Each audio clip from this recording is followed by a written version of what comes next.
Selon le dernier baromètre du spécialiste mondial de l'évaluation des réseaux de télécommunications NPerf, le Togo a obtenu les meilleures performances d'Internet mobile en Afrique de l'Ouest en 2023.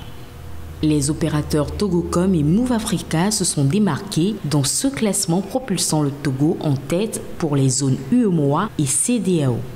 Le pays affiche les meilleures performances au niveau de la qualité des débits, du temps de réponse, de la navigation et du streaming vidéo. Move Africa Togo a enregistré une vitesse de téléchargement de 31,60 mégabits par seconde, démontrant sa capacité à fournir des services rapides et fiables. Togocel s'est également classé deuxième avec de bonnes performances pour le streaming vidéo. Notons que ce score NPerf s'appuie sur 5 critères d'évaluation qui sont le débit descend, le débit montant, la latence, le test de navigation et le test de streaming.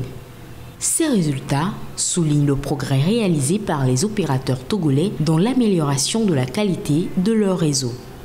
Malgré cette performance, il reste des défis à relever par les opérateurs pour maintenir cette position et continuer à améliorer l'expérience des utilisateurs.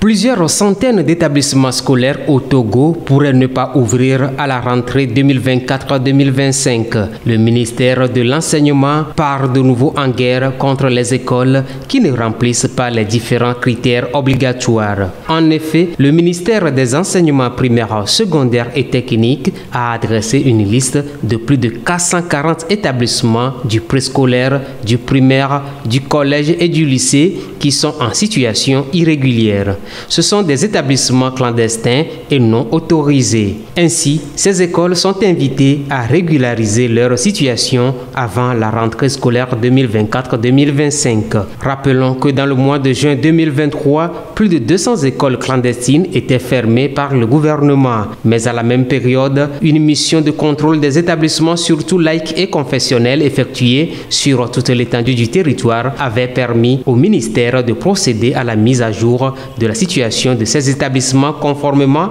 aux tests réglementaires en vigueur. Par ailleurs, selon le ministère, ces établissements n'offrent pas un cadre sécurisé de formation et d'apprentissage, mais aussi et surtout n'assurent pas la qualité de l'enseignement.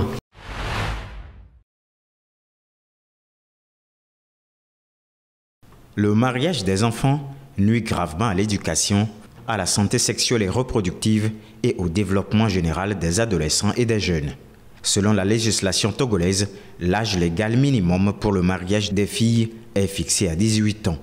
Dans des cas exceptionnels, cet âge peut être de 16 ans. Cependant, selon les récents chiffres sur le mariage des enfants donnés par l'UNICEF, le Togo compte près de 604 000 épouses enfants, soit un enfant sur 4 marié pendant son enfance. Le mariage d'enfants concerne aussi bien les garçons que les filles. Mais les filles sont touchées de manière disproportionnée et les inégalités de genre sont l'un des principes de la pratique, selon l'UNICEF. Devant ce fléau, les organisations de protection des enfants et de défense de leurs droits estiment que les actions au Togo sont peu concluantes, même si par endroits et par moments, les efforts sont louables. Ainsi, un nouveau projet dénommé « Agir pour l'abandon du mariage d'enfants » est porté par ces organisations. Leur objectif est de promouvoir l'épanouissement des jeunes filles et garçons en encourageant l'abandon des mariages forcés des enfants et des mariages précoces. Ce projet compte aussi mettre l'accent sur l'éducation sexuelle pour prévenir les grossesses précoces chez les jeunes filles et les infections sexuellement transmissibles. Leur souhait, avoir le soutien indéfectible du gouvernement dans la mise en œuvre du dit projet.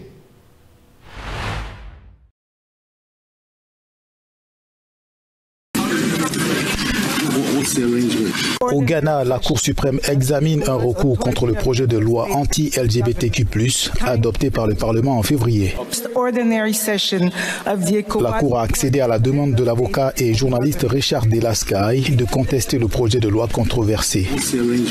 Ce texte prévoit une peine d'emprisonnement de 3 ans pour les personnes qui s'identifient comme homosexuelles et de 5 à 10 ans pour les défenseurs des LGBT. En mars, une requête en annulation avait été adressée adressé à la Cour afin d'empêcher le président Nana Akufo-Addo de signer le projet de loi déjà décrié par la communauté internationale. Lors de l'audience présidée par la Cour suprême, la juge en chef Gertrude Torkomu s'est dite préoccupée par le langage cru utilisé dans certaines déclarations sous serment. Le président Akufo-Addo avait déclaré qu'il attendrait le verdict de la Cour suprême avant de décider de signer ou non le projet de loi. L'affaire a été reportée au 17 mai.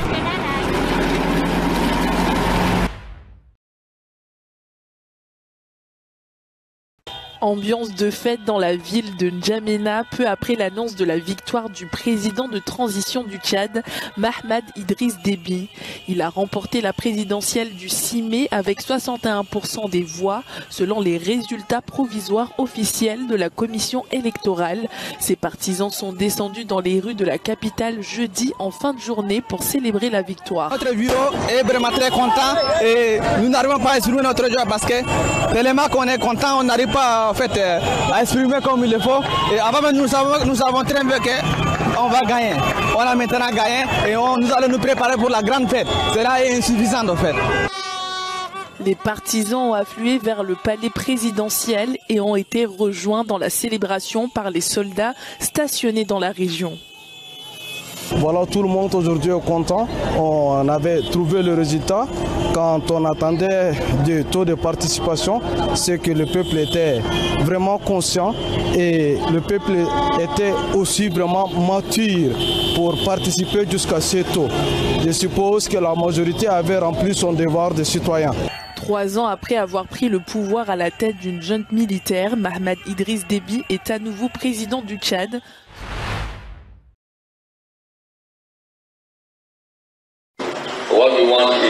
Des pourparlers de médiation de haut niveau sur le Soudan du Sud ont été lancés jeudi au Kenya.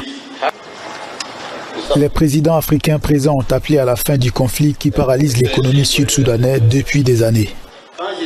Le président Salva Kiir est plein d'espoir et il l'a fait savoir. Opposition groups have a similar conviction. Les groupes d'opposition ont la même conviction et le même désir de paix au Soudan du Sud qui, lorsqu'elle sera pleinement réalisée, apportera une stabilité et un développement économique durable dans la région et au-delà du Soudan du Sud.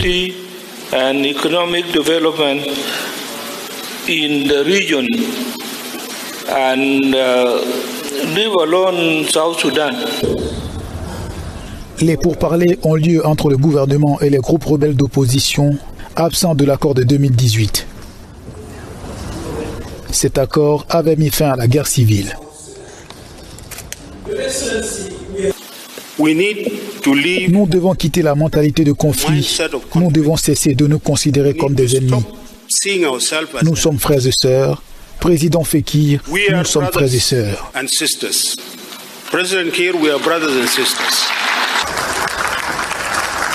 En 2018, le Soudan du Sud retrouvait la paix après 5 ans de guerre et 400 000 morts. Le président kenyan William Ruto a réitéré jeudi la nécessité de trouver des solutions inclusives et locales aux problèmes africains.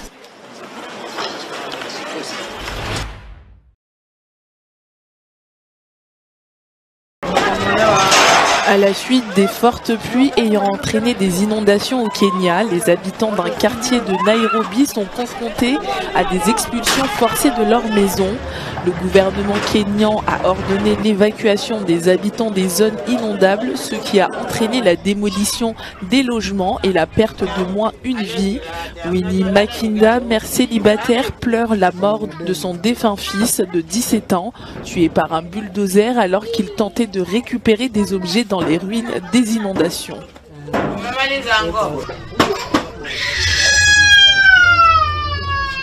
Ils ont tué la seule personne qui voulait m'aider. Qui va m'aider? Qui va m'aider? Je l'ai scolarisé jusqu'à la 3e année de lycée, toute seule. Il n'a ni père, ni grand-mère, ni grand-père. Je suis la seule à lui apporter de l'aide. Le corps du jeune garçon gît toujours à la morgue et risque de se décomposer, sa mère n'ayant pas les moyens de payer les frais de conservation. Depuis que mon enfant est mort, il est à la morgue sans qu'on s'en occupe. Je l'ai juste trouvé là. On a réussi à l'identifier parce qu'il porte un maillot d'Arsenal et un nouveau jean bleu.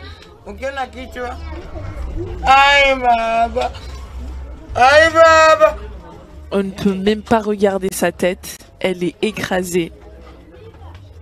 Son corps n'a pas été embaumé. Je n'ai eu que le phare donné par mes amis. Cette semaine, les habitants impuissants ont assisté au démantèlement de leur maison par des pelleteuses et des bulldozers. Je suis ici depuis plus de 20 ans. Hier, des ingénieurs sont venus et ont fait une marque. Après avoir fait le marquage, ils en ont profité pour démolir nos magasins. Aujourd'hui matin, j'ai constaté que tout ce qui valait 800 000 shillings kenyans n'était plus là. Les personnes expulsées des zones inondables sont logées temporairement dans l'une des classes du centre d'éducation de Matar Nord.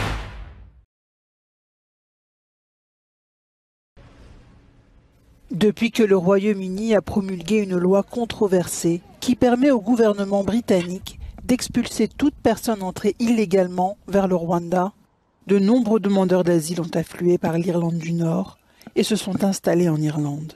Après le Brexit, l'Irlande du Nord est restée une province britannique. Sa frontière est virtuelle. Face à cette situation, le gouvernement irlandais a annoncé sa ferme intention d'endiguer cet afflux et d'expulser les demandeurs d'asile vers le Royaume-Uni. Des camps de fortune ont fleuri ça et là dans les rues de la capitale irlandaise. Ce jeune homme, originaire d'Afghanistan, vit dans l'une de ces tentes. Il fait partie des migrants qui ont fui le Royaume-Uni après la mise en place du plan Rwanda. J'étais censé rester au Royaume-Uni, mais il y a eu un problème avec ce plan pour le Rwanda, ce qui est très difficile à accepter pour les migrants et ce qui est très inquiétant pour tout demandeur d'asile. Alors je suis venu en Irlande. Ces nouveaux arrivants, installés dans ces campements, doivent être relogés dans des hébergements dédiés aux demandeurs d'asile. Mais faute de place, ils sont contraints de dormir dans les tentes. Ils nous disent que nous n'avons pas de logement pour le moment, alors nous allons attendre. Nous ne savons pas quand ils vont nous fournir un logement. Alors pour l'instant, nous restons dans les tentes. Selon Dublin, 80% des arrivées récentes d'étrangers en situation irrégulière dans le pays se font par la frontière terrestre.